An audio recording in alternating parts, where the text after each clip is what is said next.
Next section, 13.4, is on the trigonometry of any angle. So not just our special angles, but any given angle. Before we start that, let's try a little review. It says sketch an angle in standard position.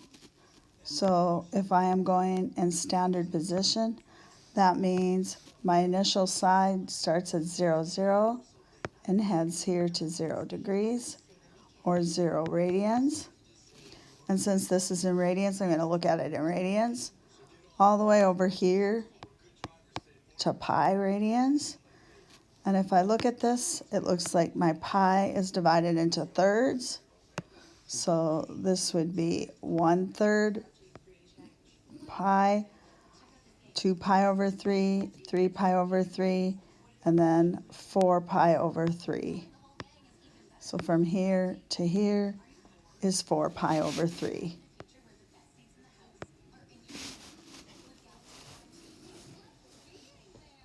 Solve for x and y. This is a 45, 45, 90 triangle. So these two sides are congruent. Across from my 45, I write equals 1. Across from my 45 equals 1. Across from my 90 equals square root 2. And since I'm solving for a side length, I need to attach an a on each. Right here's my equation to solve. 12 equals a times the square root of 2. So to solve it, I divide by the square root of 2. So 12 square root of 2 over 2 square root of 2 gives me 12 square root of 2 over 2, which gives me 6 square root of 2 for my a. So this side is 6 square root of 2, and this side is 6 square root of 2. Now I have a 30, 60, 90. Across from my 30 equals 1. Across from my 60 equals square root of 3. Across from my 90 equals 2. And again, I'm solving for a side length, so I'm going to attach an a. Right here is my equation. A equals 10. So I'm going to put a 10 in here. And y's length is 20. I'm going to put a 10 in here. So x's length is 10 square roots of 3.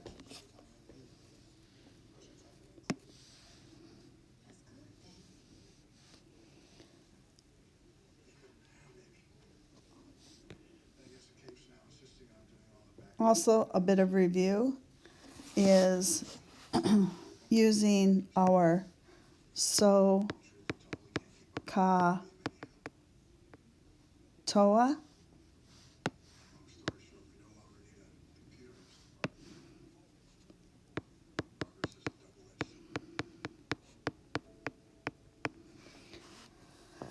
When I draw an angle in its standard position,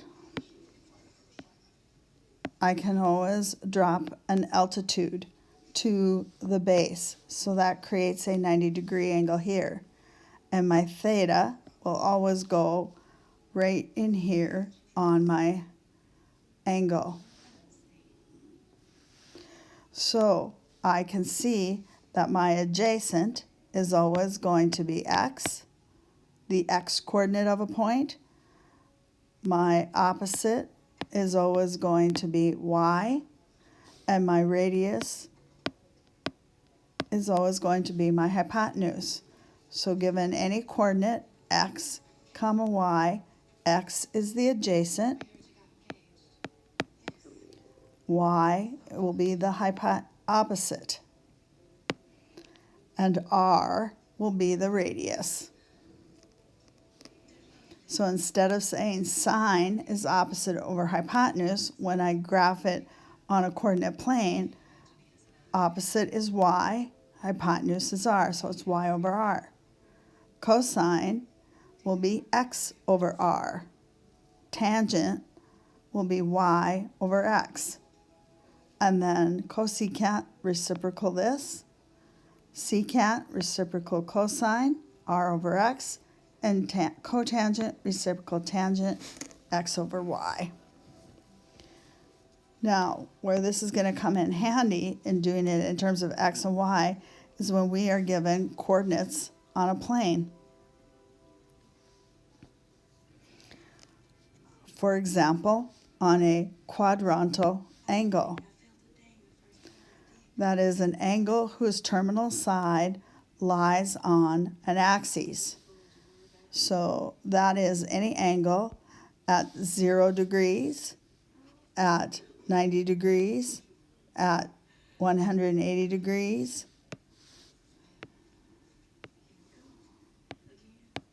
at 270 degrees, or back here at 360 degrees.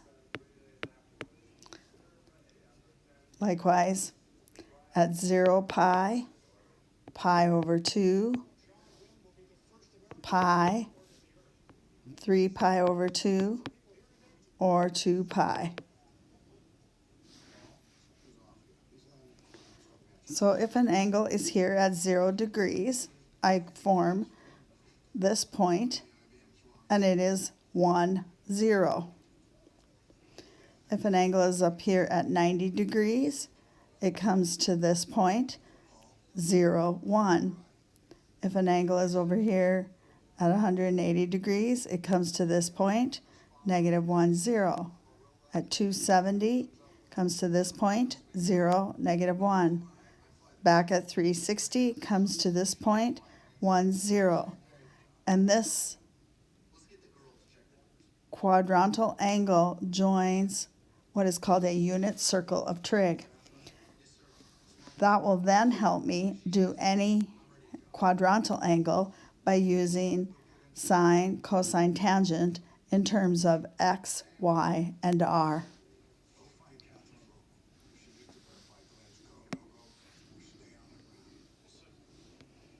So let's try that here. So when I draw my xy axis at 0 degrees, I am right here. And that coordinate point is 1, 0.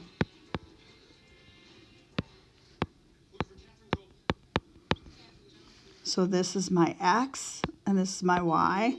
X is my adjacent, y is my opposite, so my radius will be 1. 1 squared plus 0 squared equals 1 squared. So sine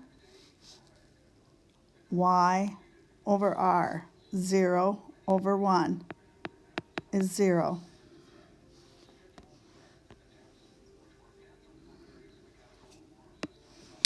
Cosine adjacent over hypotenuse, x over r, 1 over 1, which is 1. Tangent, opposite over adjacent, y over x, 0 over 1, which is 0.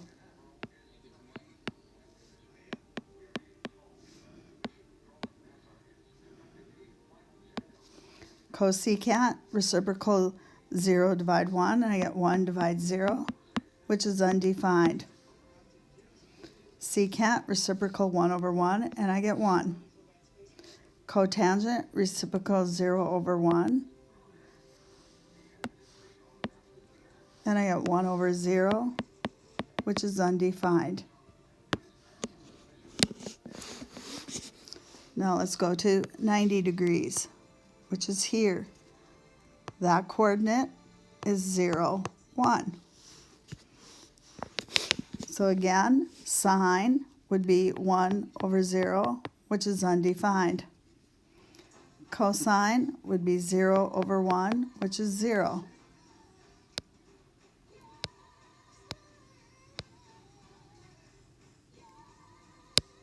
Oh, this one is not right.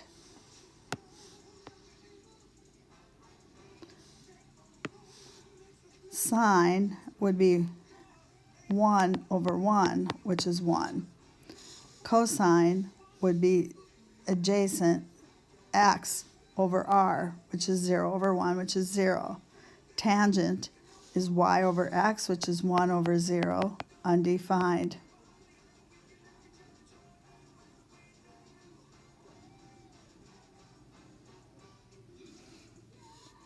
Cosecant, the reciprocal of 1, is 1.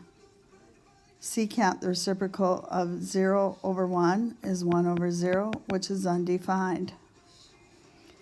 Cotangent is the reciprocal of 1 over 0, which is 0 over 1, which is 0.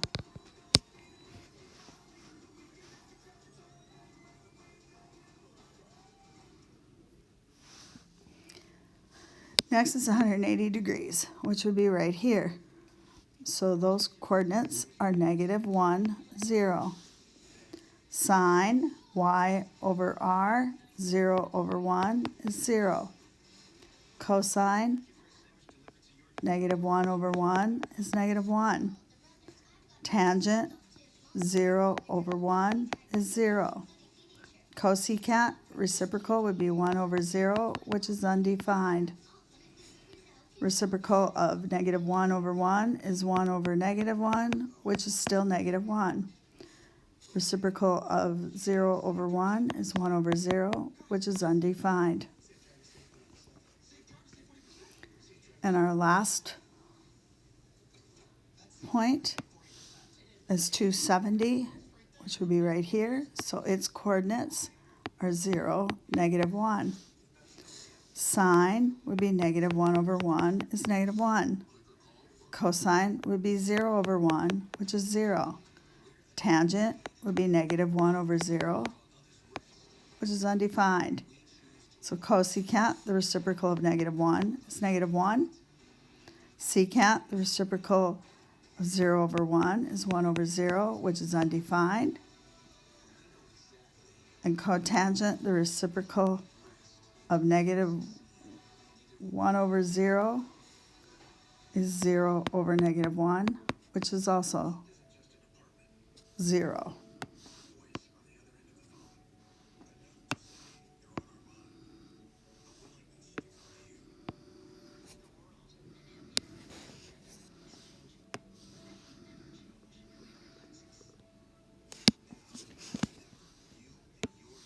A reference angle is the acute angle theta formed by the terminal side when you drop your altitude to the x-axis. So if I have an angle here in quadrant 1 and I drop my altitude to the x-axis, my reference angle theta is always right inside here by the 0, 0, inside the triangle by 0, 0. So there would be my reference angle. If I have an angle whose terminal side falls in quadrant 2, when I drop my altitude, there's my right angle. So my reference angle theta is in here by 0, 0. Always inside the triangle by 0, 0. If I have an angle whose terminal side lands in quadrant 3, when I drop my altitude to the x-axis, my theta reference angle is right there inside the triangle. And when I have a quadrant 4 angle, when I drop my altitude to the x-axis, right there's my right angle, so my reference angle is right there inside the triangle. Your reference angles will not only always be acute, but they will always also be positive.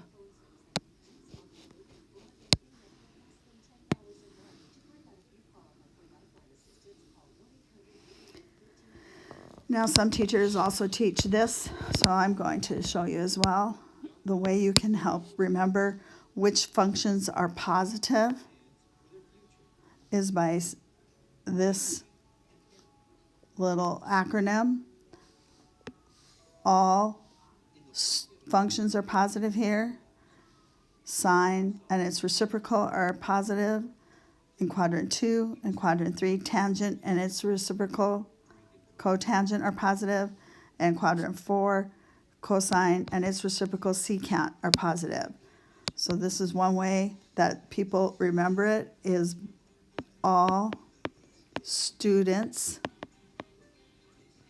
take classes. All functions positive.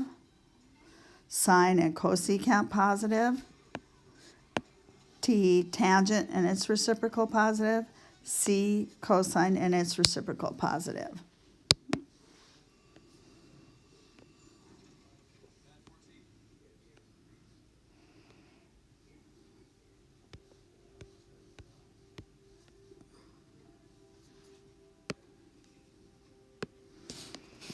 Okay, find the reference angle, theta prime, for each angle.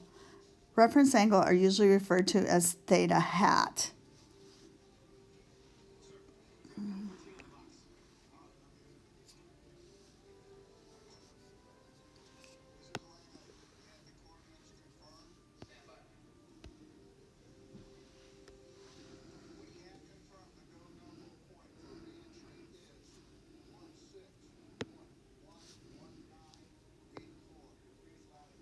So theta hat is what we are always going to be looking for. Right now they gave me theta is 140. So when I draw 140, here'd be 90, here'd be 180. So 140 would be about right here. I always drop my altitude to the x-axis. So here's my theta, my reference angle, theta hat. So theta hat is how much I have in here. So if this was 140, to get over here to 180 meant I have 40 degrees more. So theta hat is 40 degrees. This says theta is negative 3 pi over 4. So again, I start here. So I'm dividing my angle into my pi into fourths, but I'm going backwards. So this is 1 pi over 4, 2 pi over 4, 3 pi over 4. So if this is negative 3 pi over 4, when I drop my altitude to the x-axis, here's where my theta hat is. How much do you have left to get here to pi? If this is 3/4 pi, I have 1 pi over 4 left.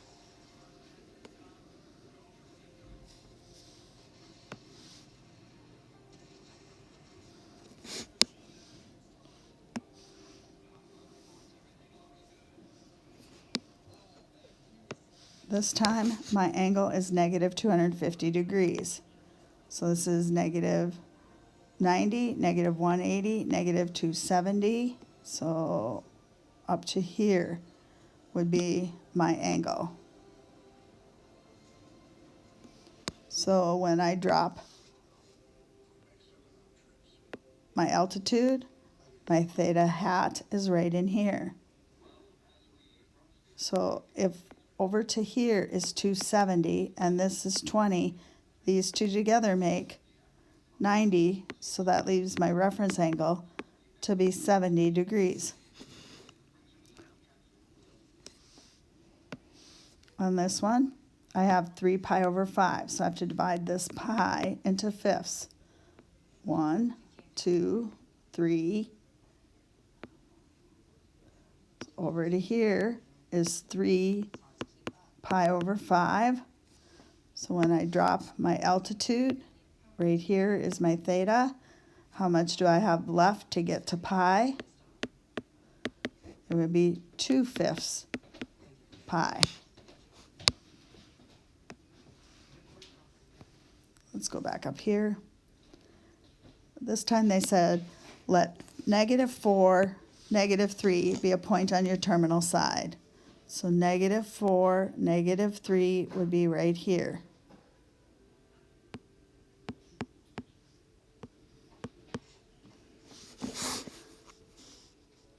So when I draw my angle in its standard position,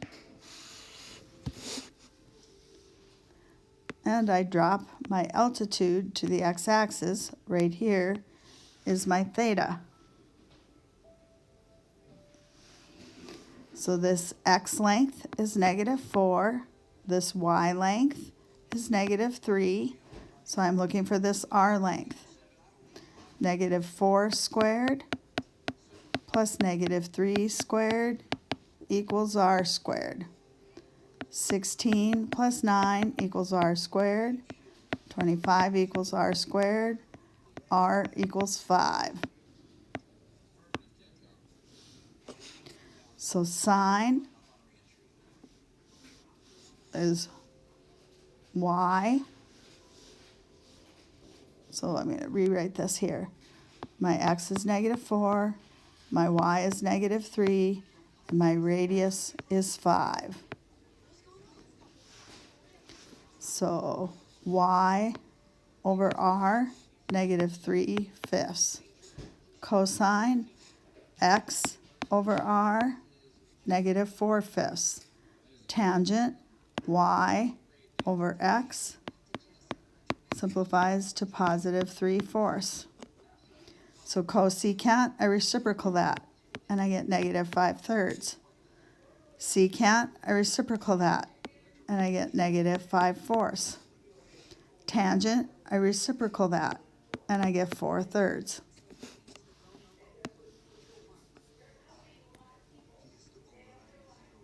So now we can use those pieces to evaluate any given angle's trig function that falls in a standard function. So first we have the cosine of -150.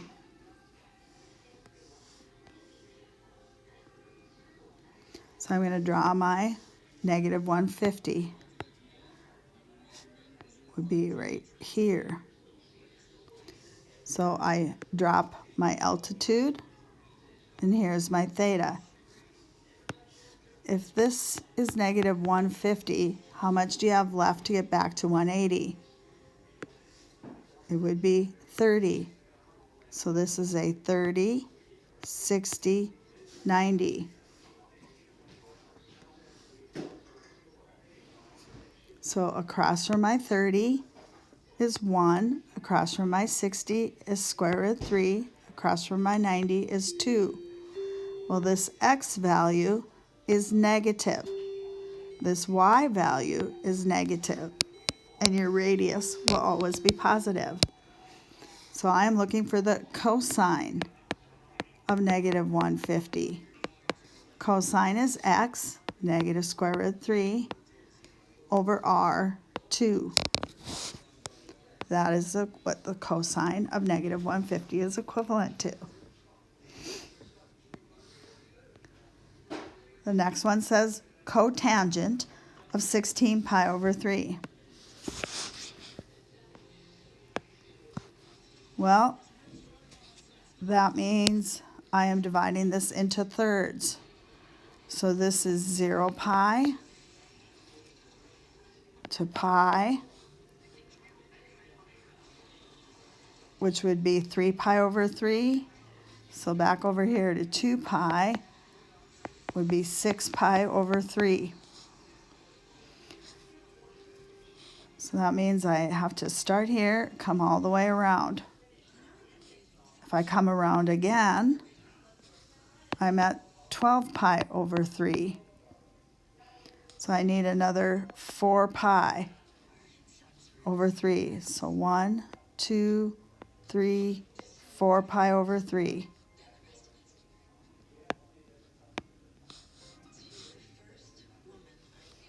So when I drop my altitude,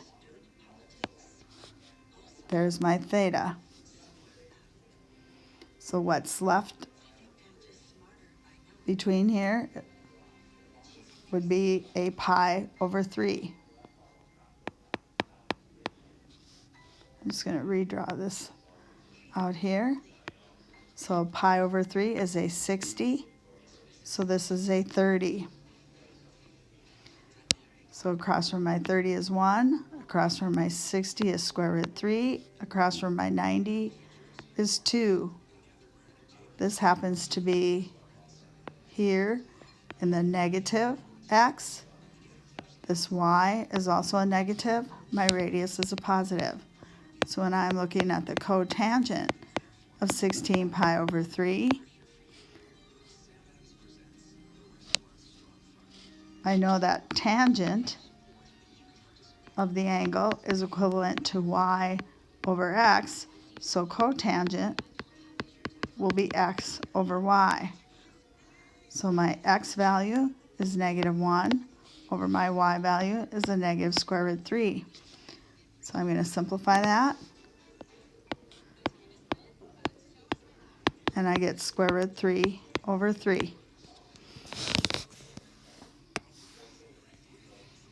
Okay. Let's do the sine of 240. 90, 180, 270. So I'm about right here.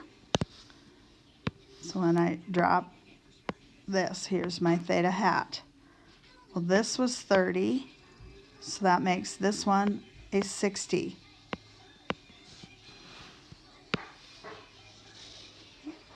So across from my 30 is 1, across from my 60 is square root 3, across from my 90 is 2. This x again is my negative. This y goes down, so it is negative. So the sine of 240 is equivalent to y over r, negative square root 3 over 2.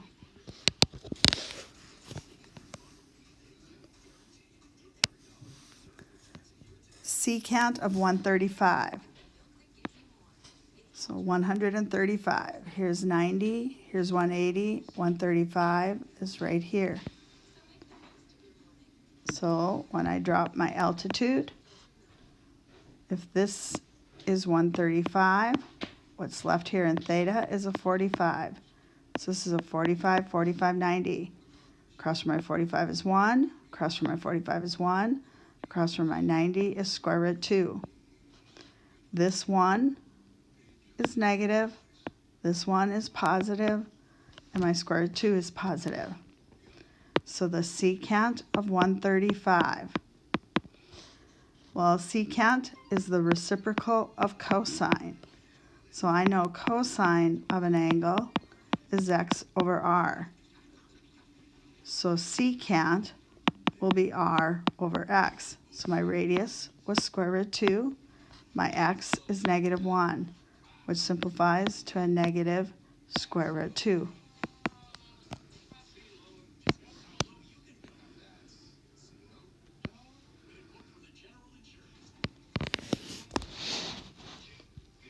Then I just want to make mention again of these complementary trig functions.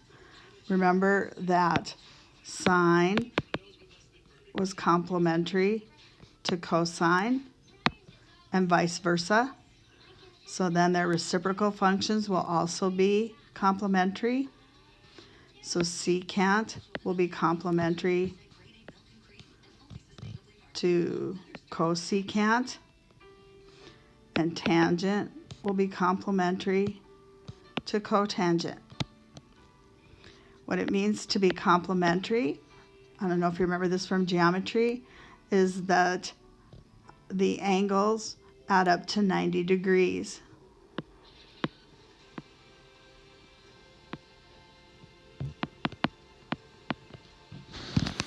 So if I have the sine of 25, I know the complement to 25 is 65. Well, the complement to sine is cosine. So sine of 25 will be the same as cosine of 65 because they are complements. So tangent's complement is cotangent. The complement to 90 is 80. So cosine's complement would be sine. The complement to 10 would be 80. Just make up one. The cosecant of 50 would be equivalent to the complement to cosecant would be secant. The complement to 50 would be 40.